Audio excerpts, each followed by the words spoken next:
नमस्कार दोस्तों, स्वागत है आपका बुक सीरीज हिंदी में। आज हम बात करेंगे एक ऐसी किताब के बारे में जो हमारे सोचने के तरीके को पूरी तरह से बदल देती है। हम बात कर रहे हैं super thinking by Gabriel Weinberg and Lauren McCann. ये किताब हमें ये सिखाती है कि अगर हम अपनी सोच को सही दिशा में बदल ले तो किसी भी चुनौती का सामना करना बहुत आसान हो जाता है। ये किताब हमें उन मानसिक मॉडल्स के बारे में बताती है जिनका उपयोग करके हम अपनी सोच को अधिक स्पष्ट और प्रभावशाली बना सकते हैं। सुपर थिंकिंग में दी गई तकनीकों और मानसिक मॉडलों को अपनाकर हम किसी भी समस्या का समाधान तर्कसंगत तरीके से कर सकते हैं और अपनी जिंदगी को बेहतर बना सकते हैं। पहली बात, थिंक इन मॉडल्स। राहुल एक युवा व्यवसायी था जो हमेशा अपने फैसले इंट्यूशन और अनुभव पर आधारित करता था। कभी कभी ये निर्णय सही साबित होते, लेकिन कई बार उन्हें नाकामी का सामना भी करना पड़ता था। वो सोचता था, क्या कुछ सही तरीके से सोचने का कोई तरीका है? फिर उसने सुपर थिंक में पहली बात पढ़ी, सोचने के मॉडल्स का उपयोग करें। गैब्रियल वेनबर्ग और लॉरेन मैककेन के अनुसार सही मानसिक मॉडल्स का उपयोग आपको सही निर्णय लेने में मदद करता है और इससे आपके सोचने की क्षमता में इजाफा होता है। राहुल ने अब अपने फैसले लेने के लिए विभिन्न मानसिक मॉडल्स का उपयोग करना शुरू किया। उसने फर्स्ट प्रिंसिपल्स थिंकिंग, इन्वर्शन और सेकंड ऑर्डर थिंकिंग जैसे मॉडल सीखे जो उसके विचारों को अधिक स्पष्ट और तर्कसंगत बनाते थे। अब वो किसी भी समस्या पर विचार करते समय सबसे पहले उसके मूल सिद्धांतों को समझता था, फिर विकल्पों का विश्लेषण करता था और उसके बाद नतीजों की भविष्यवाणी करता था। यह बदलाव उसके निर्णय लेने की प्रक्रिया को और अधिक प्रभावी और सटीक बना दिया।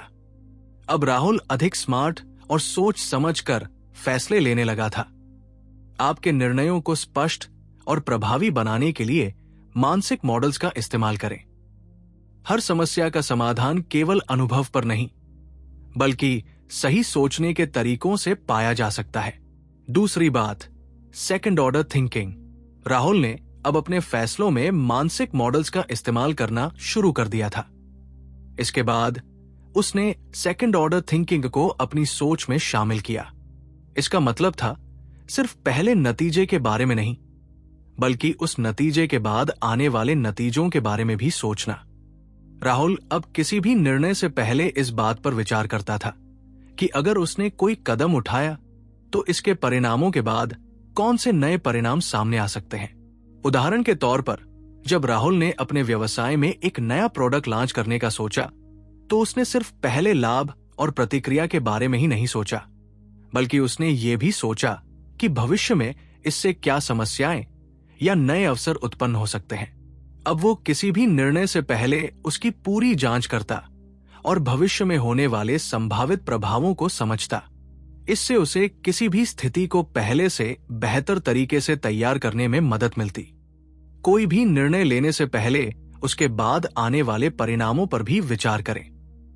सेकंड ऑर्डर थिंकिंग से आप न केवल तत्काल परिणाम, बल्कि भविष्य में होने वाली परिस्थितियों को भी समझ सकते हैं। तीसरी बात, फर्स्ट प्रिंसिपल्स थिंकिंग। राहुल ने अपनी सोच को और भी बेहतर बनाने के लिए फर्स्ट प्रिंसिपल्स थिंकिंग को अपनाया। यह तरीका खासतौर पर उस समय मददगार था जब उसे किसी समस्या को पूरी तरह से समझकर नया समाधान ढूंढना होता था। फर्स्ट प्रिंसिपल्स थिंकिंग का मतलब है किसी भी समस्या को उसके सबसे बुनियादी और मूल सिद्धांतों पर जाकर समझना, बजाय इसके कि हम पहले से बने हुए विचारों और मान्यताओं को ही स्वीकार कर लें। राहुल ने इस मॉडल को अपनाया और अब वो किसी भी समस्या को पहले उसके मूल तत्वों में विभाजित करता था, फिर उन तत्वों से नए तरीके से समाधान निकालता था। उदाहरण के तौर पर, राहुल ने एक बार अपनी कंपनी के संचालन के खर्चे को घटाने के लिए सोचा। उसने पहले सभी खर्चों को मूल तत्वों में तोड़ा, यानी प्रत्येक खर्च को देखने का एक नया तरीका अपनाया। इसके बाद उसने उन खर्चों को घटाने के लिए पूरी प्रक्रिया को फिर से डिजाइन किया, बिना पहले से बनी मान्यताओं को स्वीकार किए। अब राहुल को महसूस हुआ कि कई बार सबसे सरल समाधान ही सबसे प्रभावी होता है और ये प्रक्रिया उसे कोई भी समस्या हल करने में मदद देती थी। किसी भी समस्या को हल करने के लिए उसे पहले उसके बुनियादी सिद्धांतों में तोड़े। फर्स्ट प्रिंसिपल्स थिंकिंग से आप पूरी तरह से नया दृष्टिकोण पा सकते हैं, जो आपको सरल और प्रभावी समाधान की दिशा में ले जाता है। चौथी बात, मेंटल मॉडल्स। राहुल ने अब अपनी सोच को और भी शक्तिशाली बनाने के लिए मेंटल मॉडल्स को अपनी जिंदगी में अपनाया। यह तरीका उसे उन बुनियादी मानसिक ढांचों को समझने में मदद करता था जो किसी भी फैसले को प्रभावित करते हैं। मेंटल मॉडल्स का मतलब है दुनिया को समझने के लिए हम जो मानसिक ढांचे या साँचे बनाते हैं, वे कैसे हमारी सोच और निर्णयों को प्रभावित करते हैं। राहुल ने इन मानसिक मॉडलों को अपनी सोच में शामिल किया ताकि वो अलग अलग दृष्टिकोण से किसी भी समस्या या स्थिति को देख सके। राहुल अब जब भी किसी बड़े निर्णय की ओर बढ़ता था तो वो अपने पास मौजूद मानसिक मॉडल्स का इस्तेमाल करता। उदाहरण के तौर पर, एक बार जब उसे एक महत्वपूर्ण निवेश के बारे में निर्णय लेना था तो उसने अपॉर्चुनिटी कॉस्ट और इन्वर्शन थिंकिंग जैसे मॉडल्स का इस्तेमाल किया। इन मॉडलों ने उसे समझने में मदद की कि किसी चीज को हासिल करने के बदले क्या कुछ खोना पड़ सकता है, और यह भी कि अगर स्थिति उलट जाए तो क्या परिणाम हो सकते हैं। अब राहुल पहले से ज्यादा समझदार फैसले लेने में सक्षम था, क्योंकि वो सिर्फ एक ही नजरिए से नहीं बल्कि विभिन्न मानसिक मॉडल से सोचता था। मेंटल मॉडल्स से आप अपनी सोच को कई दृष्टिकोणों से देख सकते हैं। इन मॉडल्स का सही उपयोग करने से आप ज्यादा सटीक और समझदारी से निर्णय ले सकते हैं। पांचवी बात, 80/20 नियम, परेटो प्रिंसिपल। राहुल ने अब अपनी जिंदगी में 80/20 नियम को अपनाया, जिसे परेटो प्रिंसिपल भी कहा जाता है। इस सिद्धांत का कहना है कि जीवन में 80% परिणाम 20% कारणों से आते हैं।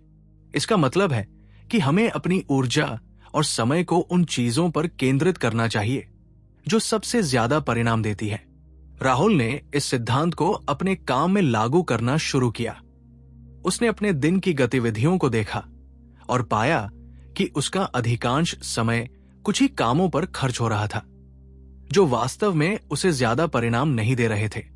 उसने 80/20 नियम के तहत उन गतिविधियों को पहचानने की कोशिश की जो सबसे ज्यादा महत्वपूर्ण थी और उन्हें प्राथमिकता दी। उदाहरण के लिए, राहुल के लिए काम में सबसे ज्यादा परिणाम उन क्लाइंट से आए थे जिनके साथ उसने ज्यादा व्यक्तिगत और गहरे संबंध बनाए थे। इस पर ध्यान केंद्रित करने के बजाय वो पहले बड़े पैमाने पर मेल भेजने या सामान्य कामों में समय बर्बाद करता था। अब उसने 80/20 सिद्धांत को अपनाया और उस समय को उन चीजों पर लगाया जो उसे सबसे ज्यादा फायदा देती थी। राहुल ने सीखा कि हर काम को बराबरी से नहीं करना चाहिए, बल्कि जो सबसे महत्वपूर्ण है उस पर ध्यान देना चाहिए। ये उसे ज्यादा असरदार और कुशल बनाता है। अगर आपको ये वीडियो पसंद आई हो तो लाइक करें, अपने दोस्तों के साथ शेयर करें और हमारे चैनल को सब्सक्राइब करें ताकि ऐसी और किताबों और सीखों का फायदा आप उठा सकें। धन्यवाद।